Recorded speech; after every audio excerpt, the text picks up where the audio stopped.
Magandang araw kaibigan, tuloy po kayo sa Boss TV. At bago po tayo magpatuloy, pakilike po ng ating video at pakiclick na din po ng subscribe button at ganoon na din po ang bell icon para po sa parating pa nating mga upload. Isang pangako ng pag-ibig ang dahilan ng pagbabalik ng dalaga sa Pilipinas. Ngunit ang lalaking nangakong magmamahal sa kanya ay pag-aari na ng iba. Dala ng sama ng loob ay muntik na siyang maaksidente sa daan. Doon niya nakilala ang binatang magiging tagapagligtas niya. Atin pong muling tunghayan ang isa pang maikling kwentong pinamagatang My Beloved Hero. Nagulat pa si Liam nang maabutan ang babaeng kampanteng nakaupo sa tapat ng kanyang piano at tumutugtog ito. But she was not playing it softly. Halatang mabibigat ang mga kamay nito habang tumitipa. Hindi niya alam kung sinasadya nito iyon o talagang ganon ang estilong gusto nito. Hindi niya inaasahang mananatili pa ito roon base sa anyo nito nang iwan niya ito kaninang umaga. There was that determination in her blue eyes earlier na tila ba nakahanda itong tumakas sa unang pagkakataon. Something must have happened, naisip niya. Somehow, seeing her there gave him some sort of relief. Pero nakukonsensya pa rin siya sa pagsisinungaling niya rito. Bibiruin lang niya dapat ito, but he couldn't help it. She was so tempting at yun lang ang alam niyang paraan upang makabawi man lang sa perwisyong idinulot nito sa kanya sa magdamag. He barely slept at all. At nang makatulog na siya ay sumigaw naman ito na animoy nire-rape ito. Ngunit nanatiling isang palaisipan kung bakit naroroon pa ito. She had her chance to leave earlier, but she didn't. Isang impit na iyak ng aso ang narinig niya. At nang suruiin niya ang pinagmulan niyon, ay nakita niyang nasa ilalim ng sopa ang alaga niyang si Rocky. Halatang takot na takot ito at nagmamakaawa pang nakatunghay sa kanya. Tumikhim siya at naglakad palapit sa kinaroroonan ni Chloe. "You're still here. You've decided to stay then?" Kaswal na tanong niya sa medyo malakas na boses upang marinig siya nito sa kabila ng malakas na tugtugin. Isang irap lang ang isinagot nito na ipinagtaka niya at pagkatapos ay nag-ship ito sa ibang kanta. It was better in time. Sinadya nga nito na may puwersa ang pagtugtog dahil sinabayan nito iyon ng galit. It was then that he noticed her attire. It was his Armani Polo. Instantly, he froze as something sensual and erotic flashed in his mind upon the thought that her skin came in contact with one of his things. It was very intimate. Ipinilig niya ang kanyang ulo para burahin ang imaheng nabuo roon. It took all his strength to keep himself from kissing her this morning. Hindi niya alam kung may lakas pa siyang umiwas dito ngayon. Humalukip siya. "You look good in my follow by the way," aniya. Hindi niya nilubayan ng tingin ang mukha nito, hoping to find some answer as to why she stayed when it was obvious that she hated him. Katulad na lamang ngayon, sa ikalawang pagkakataon ay umirap ito. Now she got some attitude, naisip niya. Kaninang umaga lang ay takot at pagkalito ang nabasa niya sa mga mata nito. Bumaba ang kanyang tingin sa telang nasa tabi nito. Base sa kulay niyon ay alam niyang iyon ang damit nito. "What happened to your dress?" tanong niya, kahit alam niyang hindi ito sasagot. And he was right. Kinuha na lamang niya ang damit nito at sinuri iyon. This time, hindi na niya mapigilan ang mahinang pagtawa. No, she wondered why. Napunit pala ang damit nito. Hindi na nakapagtatakang galit ito ngayon.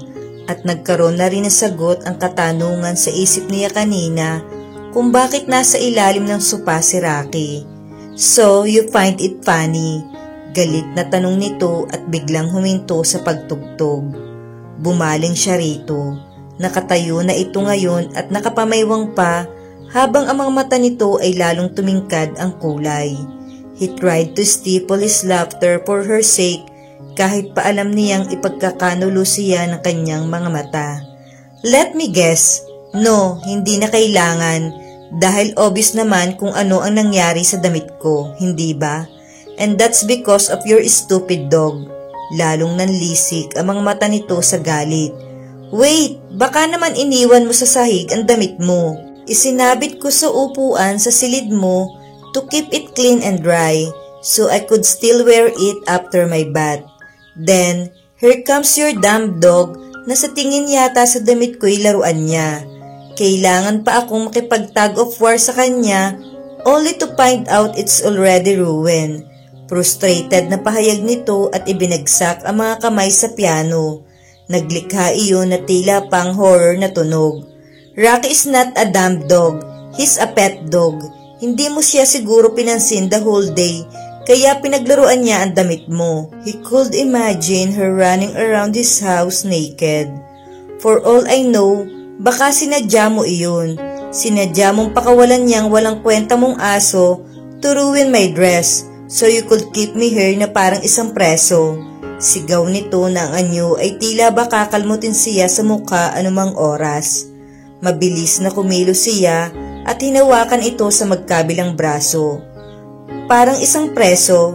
Bakit Miss Marquez, inila ko ba ang pinto? You had your chance to leave and you didn't.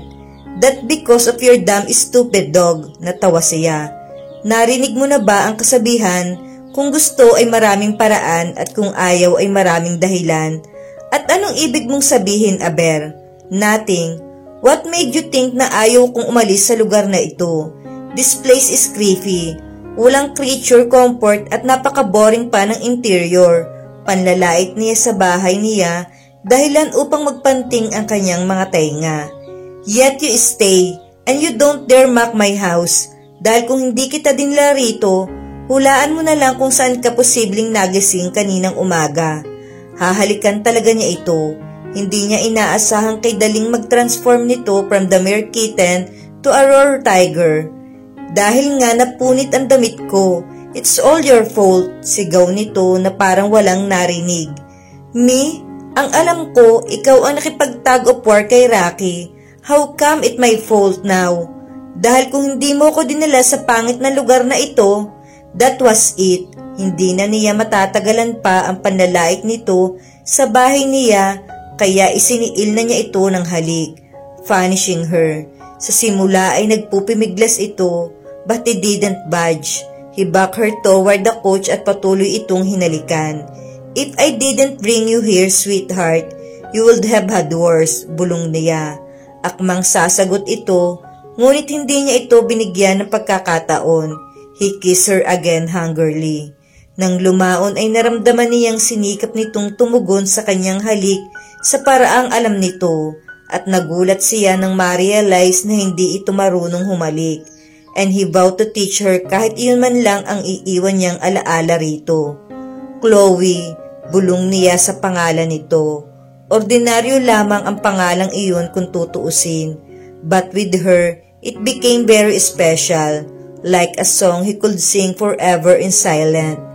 Chloe felt the heady sensation created by Liam's kisses.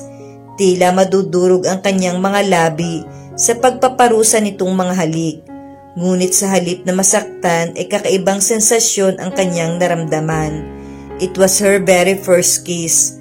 Mas masarap pala iyon sa totoong buhay.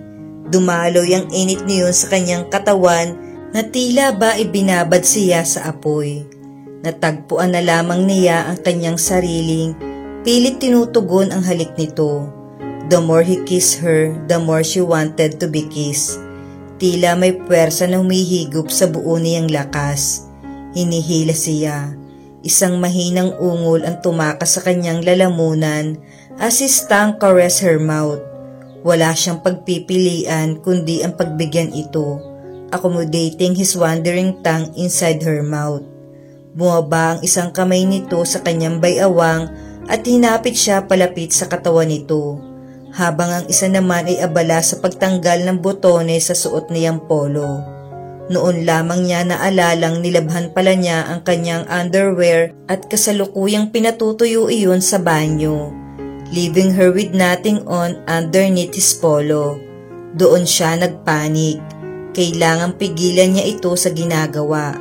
Hindi nito dapat malaman ang munting sekreto niya dahil kapag nangyari iyon, nothing could stop him for doing what he wanted.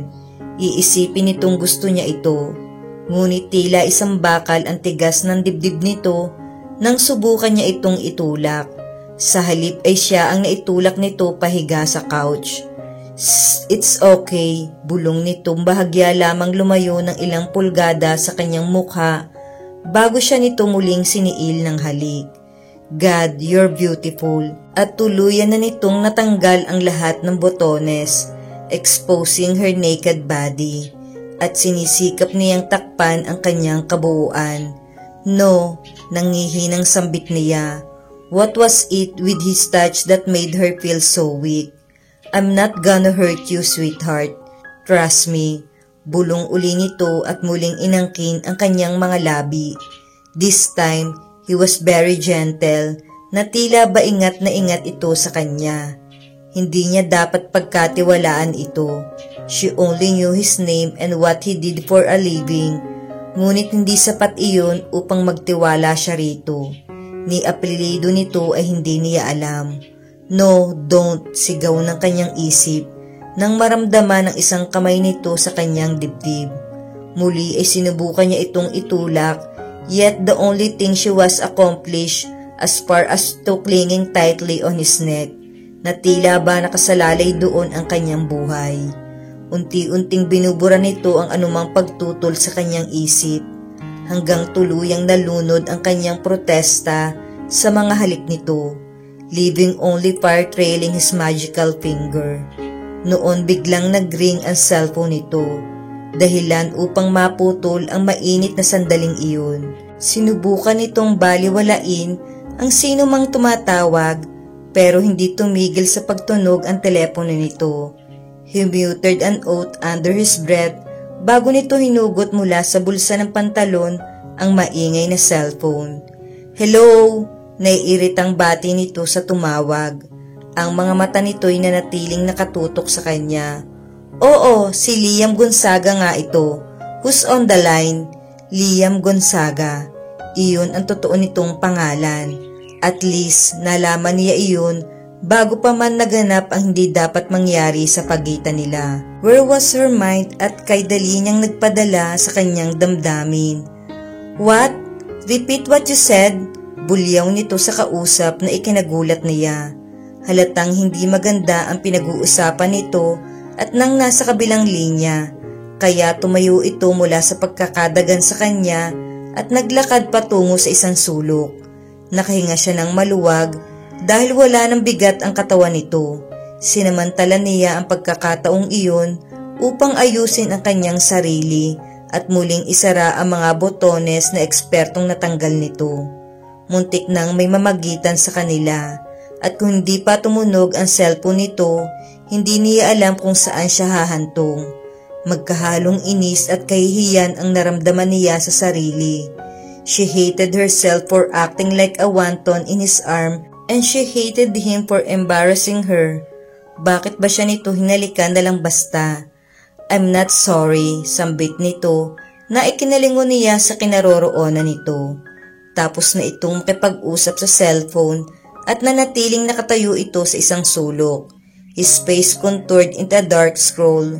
You asked for it, dapat ngay magpasalamat ka at dinala pa kita sa pamamahay ko. Napasinghap siya sa narinig at agad nag-init ang kanyang ulo sa sinabi nito. You, how dare you say I asked for your kiss? At kung inaakala mong mapapanatili mo ko rito, think again. Fine, do whatever you want. Just remember, I intend to collect my fries. Sabi nito sa nagbabantang tinig. Fries? What price? Obviously, you can't resist me as originally thought, so I won, and I expect you to play fair dahil ikaw naman ang nagsimula ng hamon na ito. Iyon lang ang dahilan ng paghalik nito sa kanya, nang dahil lang sa kasunduan daw nila. Kung makahilik ito sa kanya ay punong-puno ng pag-iingat, as if he really cared about her. Yet all of it was just ruse to prove her that she couldn't resist him. The bastard. Keep hoping for your prize, Liam. You might just get lucky next time, he said in defiant. Iyon ay kung makikita mo pa ako when you wake up. Tumawa ito ng malakas. Nagpuyo siya sa galit dahil sa sinabi nito. Kung nakamamatay lamang ang tingin niya, ay pinaglamayan na ang lalaking ito ngayon. Sa halip ay inirapan lamang niya ito at mabilis na pumanhik sa itaas.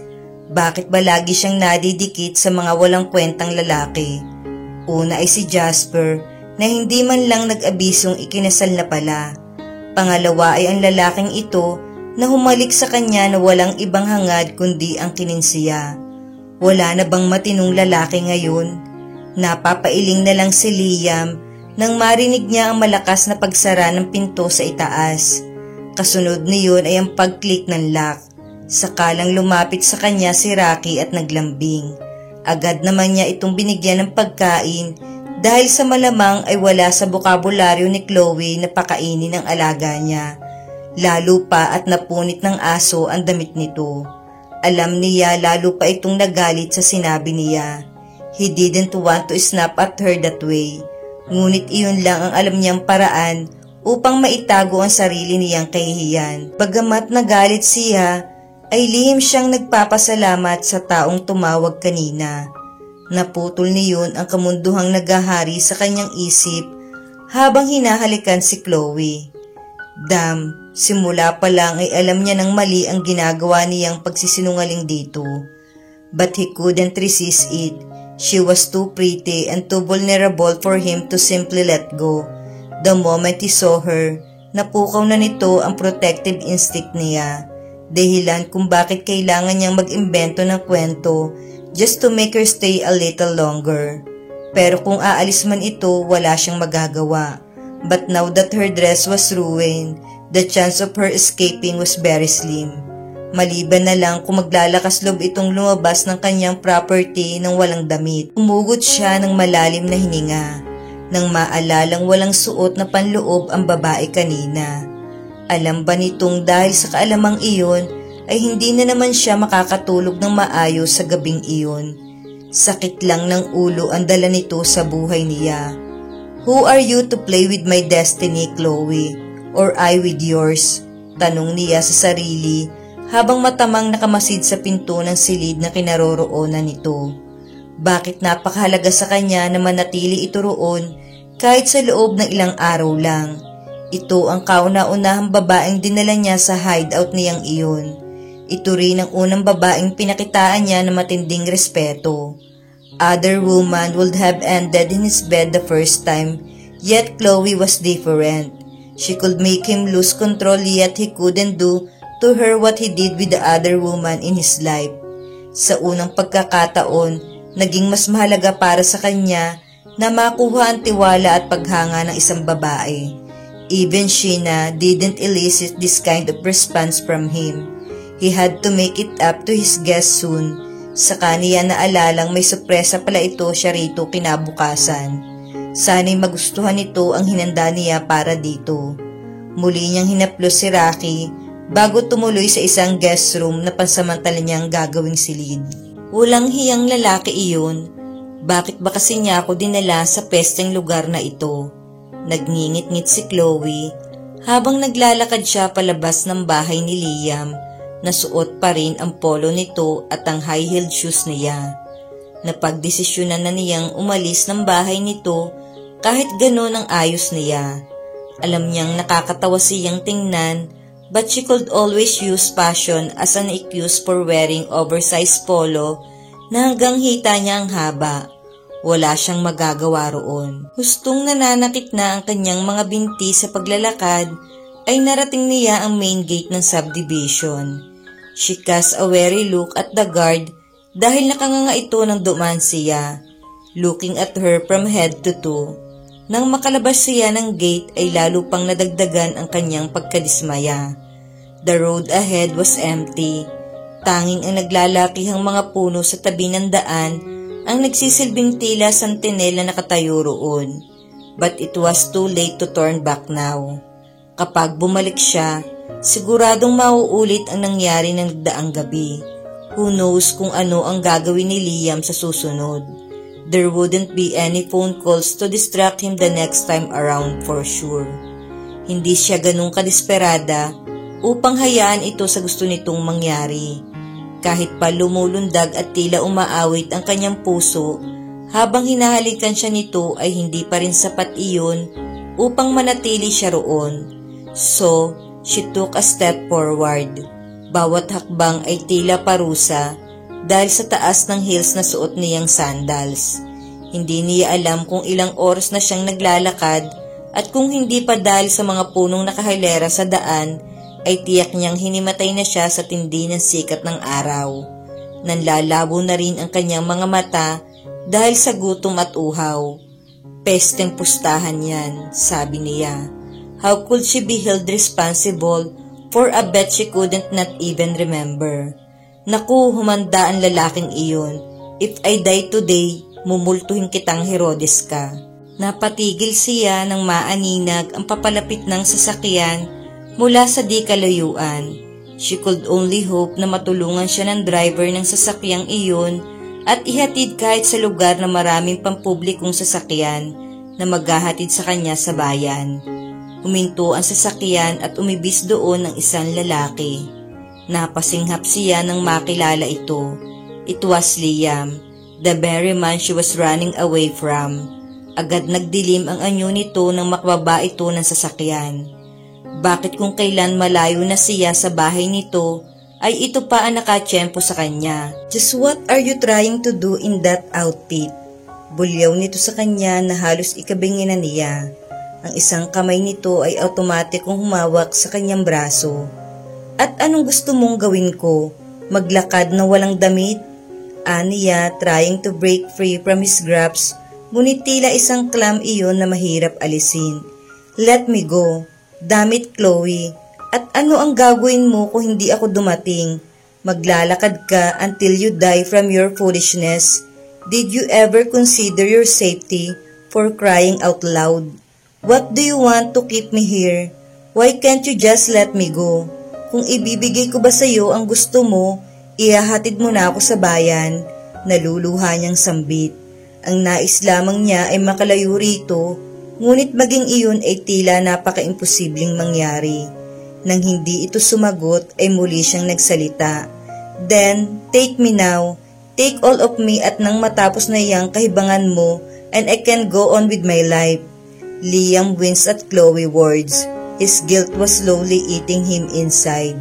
Bigla niyang pinagsisihan ang pagsisinungaling niya rito. Kung hindi niya ito niloko, she wouldn't be this desperate to get away from him. I'm sorry, basag niya sa katahimikang naghari sa pagitan nila. Nasa tabi pa rin sila ng daan. Ang kanyang kamay ay nakahawak pa rin sa braso nito, bagamat unti-unti na niyang niluluwagan iyon hanggang tuluyan na niyang pakawalan ito. Mababanaag pa rin ang galit at pagod sa mukha nito. Hindi niya napigilan ang sariling yakapin ito nang mahigpit upang maibsan kahit paano ang nadarama niyang guilt. I shouldn't have insisted that you keep your end of bargain. And whatever you might think of me, Chloe, I'm not taking advantage of you now. Bulong niya at marahang hinagod ang likod nito. But her sub kept him off guard. Parang hinihiwa rin ang kanyang dibdib sa bawat paghikbi nito. Kasalanan niya iyon.